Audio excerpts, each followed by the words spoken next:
decades ago, I was born in Rwanda, but I didn't live in Rwanda for a long time. I was born in this country and I went out of this country at the age of 2, following my father who was an evangelist across the border. And I came back to this country when I was 60, that's 2013. I was raised as Rwandan, but outside of the borders of Rwanda because of what you know. And I did all my studies outside of Rwanda in a French-speaking system. I have been working into the Anglo-Saxon system for the past 30 years. So I trained as a medical doctor in Kinshasa, and I specialized there as a gynecologist and obstetrician. And for some reasons, I left the country many years ago. In 1992, I went to Southern Africa, where I was privileged to work as a gynecologist for 22 solid years in Eswatini, in Swaziland.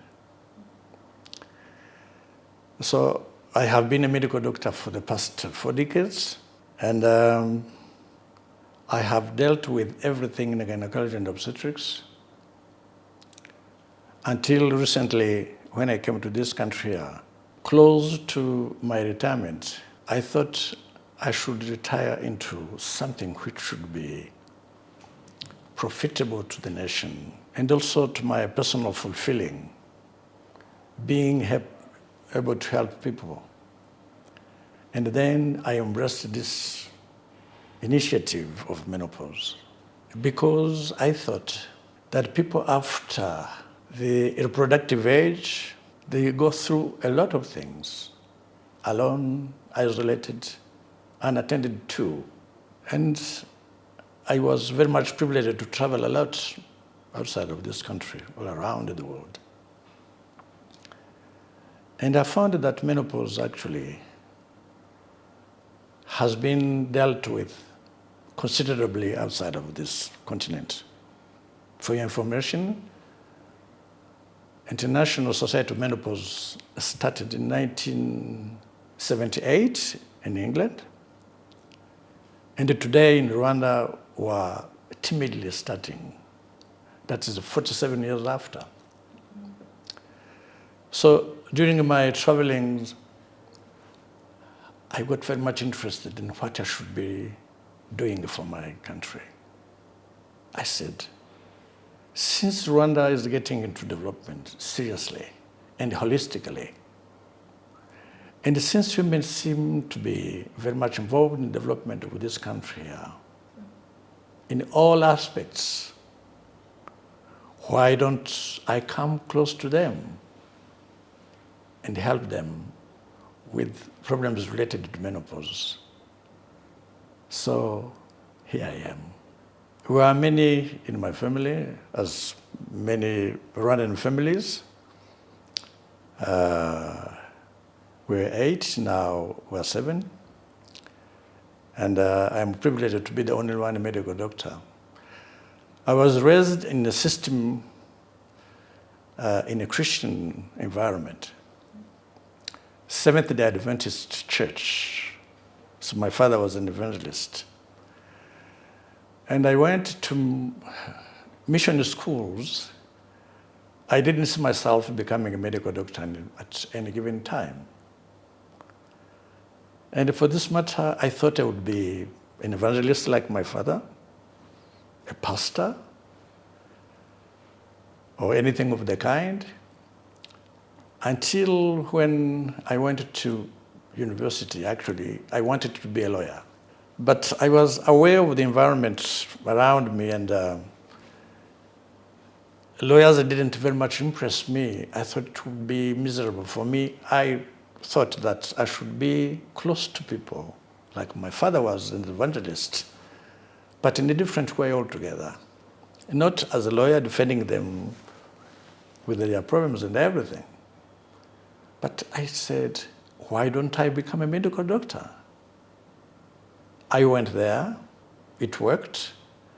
It worked in a way that I was elected to even specialize. And I didn't expect myself to be a gynecologist at any time. But interestingly, the environment where I was,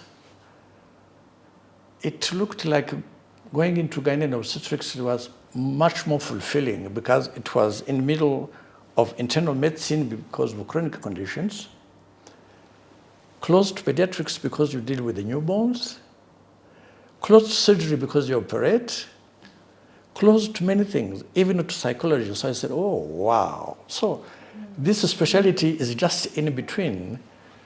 And I decided to become a gynecologist. It worked. It is still working. I'm aging in gynecology. Almost 11 years ago, I was running a very, not big, but prosperous gynecological clinic.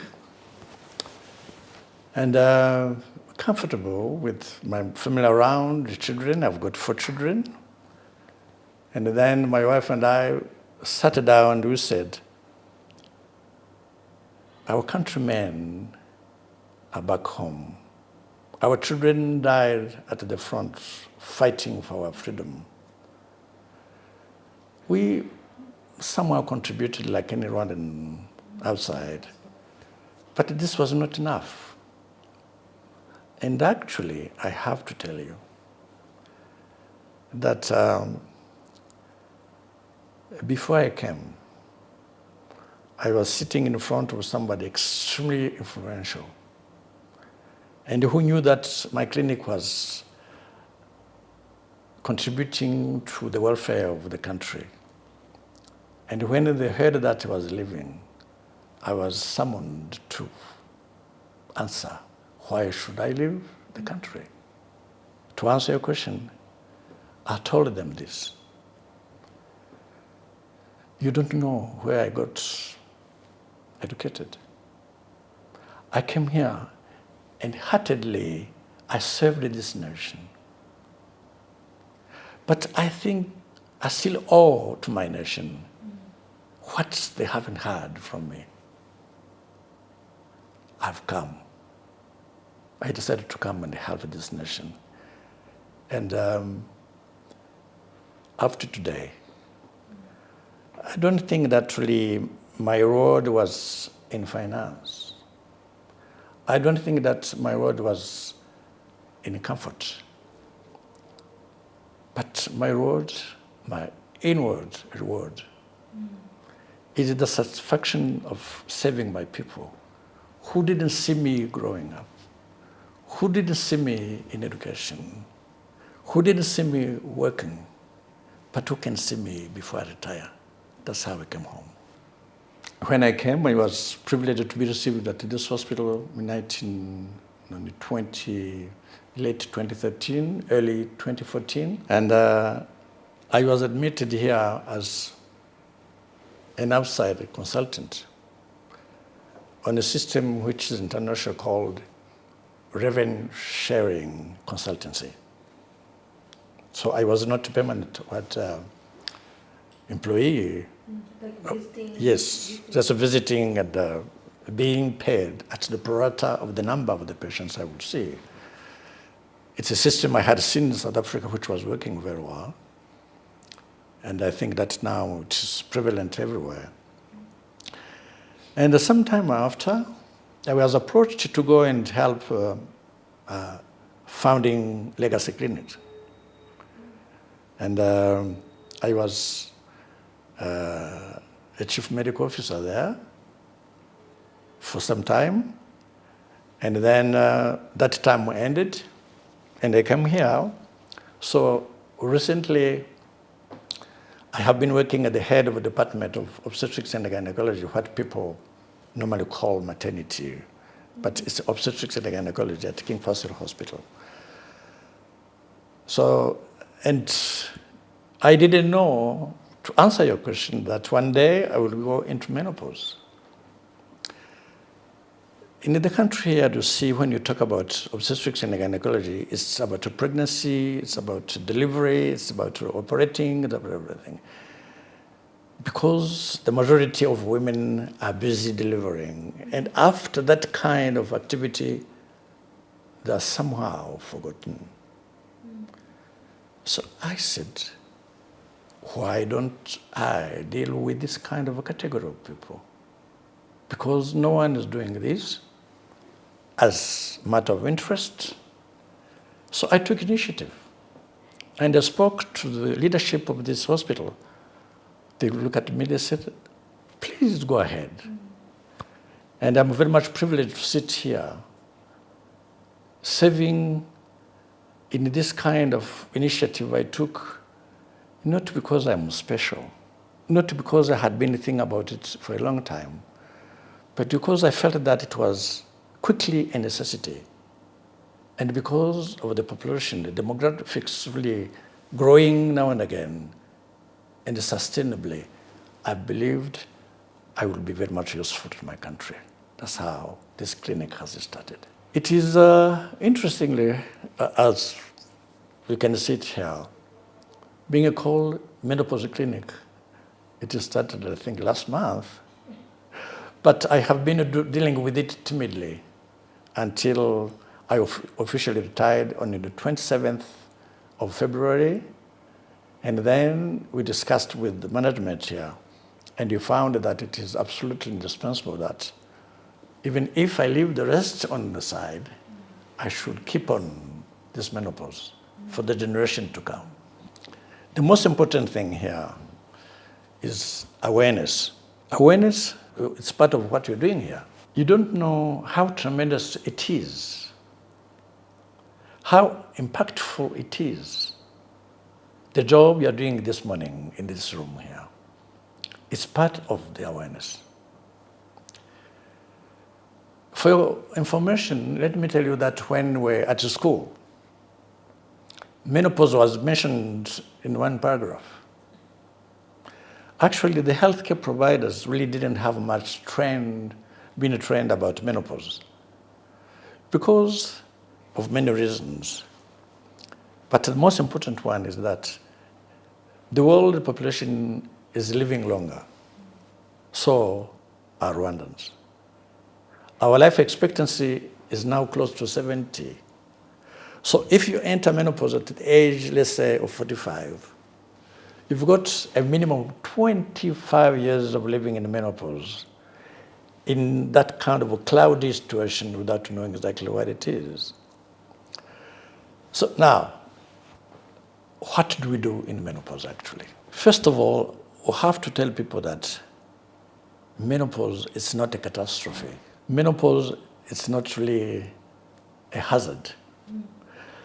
Menopause is a continuity of one's life. God has created women in a very, very special way. Talking about the special way you have been created in, after the adolescence and before the menopause, there is what we call the reproductive age. That's where you make babies, and it is a defined period before which you can't make babies, and after which you can't make babies. That is called the reproductive age. And then, what makes you work in that kind of a condition is how the nature has made you. People who are Christians will say, the way God has made you. When that kind of activity or that kind of part of life has been dealt with, there are substances in your life, in your body, which are found in your bloodstream, made in the ovaries, called the hormones. And the most important of them is estrogen. When it dries up, it changes women drastically. I mean drastically because that's where we start saying menopause. Actually, menopause is made of two words. Meno relating to menses, and pause meaning stopping. So when you stop having menses, things change. They don't get lost into your body. But the hormones which were making them to come, when they dry up, they bring a lot of things. A lot of things which people don't know. Let me tell you that from your hair, from the hair to the skin, to the nails, to the bones, to the fat, to the heart, to the vessels. Estrogens have got receptors everywhere in your brain and everywhere. And the changes happen in different ways all around. So people come to see us because of the problems related to menopause, and there are so many. Let me tell you something extremely important. You don't know that you don't know until you have known. There is a very serious misconception. People think that menopause, so what? Menopause, so what? In a way, they are right. Because actually, about 60% of women would age without having any serious problem, or problems which can't be reported to a medical doctor, which can be dealt without really consulting. But the remaining 40%, they are crippled literally because there are so many symptoms of menopause. We can't enumerate all of them because you see, as I told you, from the skin to the hair, from the nails to the fat everywhere. When people have started crippling limping, while they were young, if you were given a chance to educate them at the age of 35, 40, to tell them, be careful, because actually when you go past 45, things can happen this way. Change your lifestyle. Consult when you feel this. Consult when this thing happens. Another thing is, you have seen in a church, in the funerals, something which has become a sort of fashionable. Those are small fans around there. Yeah. It's not fun at all. It's not fun at all. Because actually it means that something is not correct. In someone's body. Someone's body. It means that in a way, suddenly the heat has come up. And it shouldn't come up. That's what we call hot flashes. But let me put it this way. You've heard, maybe not because you're very young, I'm sorry, that there are some couples which got separated because problems happened at home, because of irritability, because of loss of memory, because of non-functioning bedroom, because all the parts of our body are involved into menopause, and because men are not aware of what's happening in their friends, in their wives and everything. They can't give support on what they don't know. And people get actually frustrated to a point where they can even divorce. So it is a financial problem. It is a psychological problem. It is a social problem. It is an intimate problem. It is everything. It doesn't take us to the hospital. But let me tell you again, that being a medical doctor, it's not only going to operate, it's not going to cure, it is also counseling. It's also raising awareness. In anything, we have to start from somewhere. As I told you a few minutes ago, the awareness starts by being told about something. We went to school until recently. We found that things have changed. Medicine is dynamic. Things have changed. People have grown much older. We are not dying of much of infection anymore.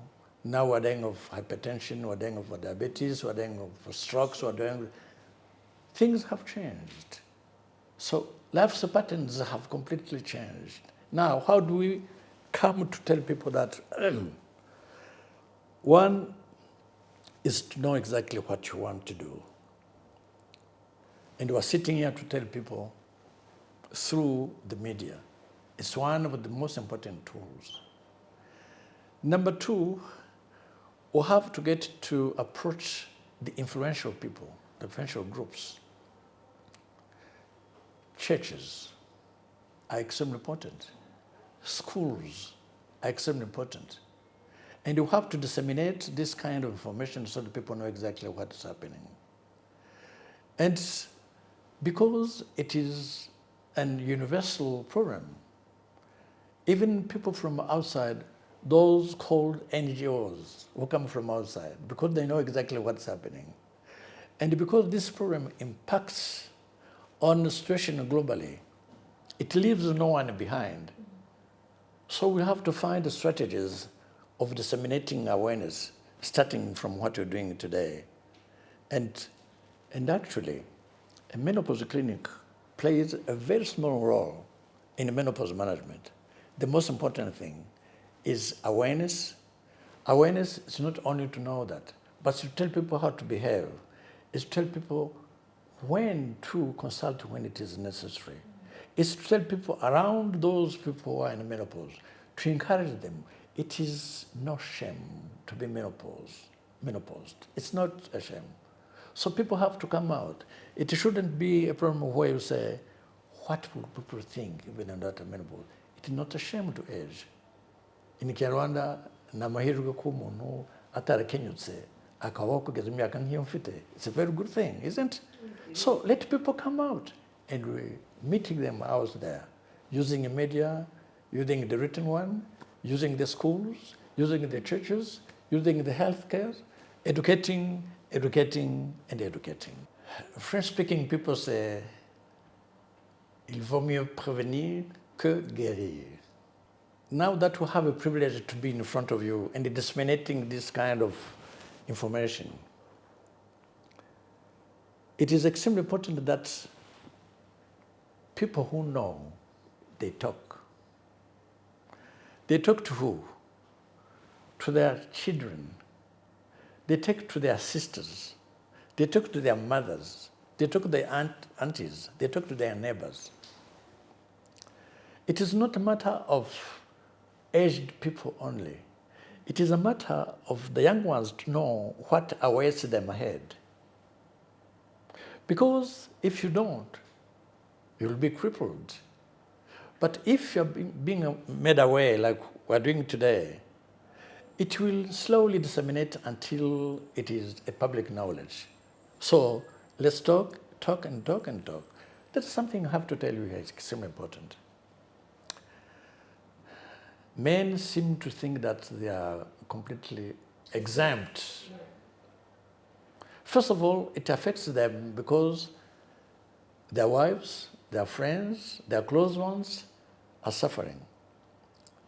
And they should be giving a support, but you can't give the support unless or until you know what you have to give the support about. Number two, we don't suffer from, I'm part of men, we don't suffer from menopause. In a certain way, there's something which is called andropause. It is when men lose progressively what is called testosterone, not estrogens. That testosterone which makes us men to grow a beard, to grow big muscles, to be aggressive, and to be men, as you know, when it starts declining, but progressively, not as harshly as estrogen does, men also change. And actually, they suffer also from osteoporosis. They are born, you've seen crippled men, actually. So men have to know that actually them too are affected in a different way, but they're affected anyway. And when a menopausal woman has a chance of having a partner who understands, who is supportive, it is extremely helpful. because the way of dealing with it will be eased much better. So, to cut the long story short, it's a matter we have to talk about. Educate, educate, while young, middle-aged, and then when we're sliding into the old age. It's not a matter of the aged ones only. It's a matter which started long before people age. Let me tell you something. There is a period which is called the perimenopause. Peri would mean around. You can still have a baby when you are in perimenopause because ovulation can happen. You can still you can start experiencing some symptoms of menopause before it has completely started. And there are some situations where ovaries shut down because of some diseases, or because we have operated and we have removed them because we had to remove them. And this is called iatrogenic. That's a very, very strong word. That's a medical word, but it is an imposed menopause. Okay, so menopause is not really an exclusive thing to older people. It is also happening to young people. Now, we're not here only to talk about awareness, but we're able to do the management as well. The management is made of many things. We start by examining people and to know exactly where we stand, because it's not just a matter of looking at somebody. It's a matter of examining. It's a matter of taking some investigations, doing some laboratory exams, which can tell us exactly the trend will certify the menopause. And then after that, when we're certain that things have started happening, we've got a means of treating. We've got drugs which are called hormones as well. Because hormones are drying, so we have to replace. So that system is called hormone replacement therapy. Therapy means treating, okay? But there are also some treatments which are not based on hormones, and we can help people. We can even prevent the osteoporosis, the bad bones health. We can also treat that. We're here not only to raise awareness, but also to help people. And it is not only gynecologists, because we work with other colleagues. When it comes to bones, orthopedic surgeons are there. When it comes to psychological problems, psychologists are there. When it comes to hormones problems, other hormones, endocrinologists are there. When it comes we've got many colleagues to help us.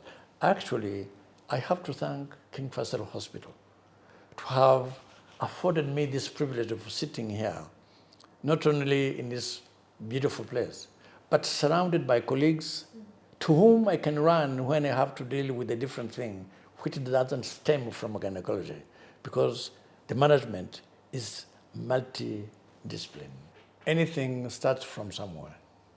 We're very much happy to be at the starting of this situation.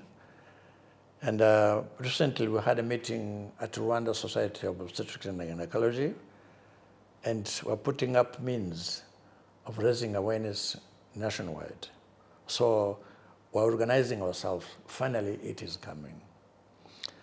Number two, we believe that the teaching of menopause has not been consistent and strong enough in our education systems. It can start as early as late high schools, but it has to be part of medical teaching at all levels. It started like a small paragraph. Now we're having societies of menopause across the world, in Australia, in India, in Canada, in America, in England, in France. Now we're in South Africa. Actually, I'm from South Africa, in a big congress about the menopause, something like this. So it's no longer a small paragraph. It's not a small chapter. It's pluridisciplinary matter, which has to be taught very seriously at all levels, medical schools.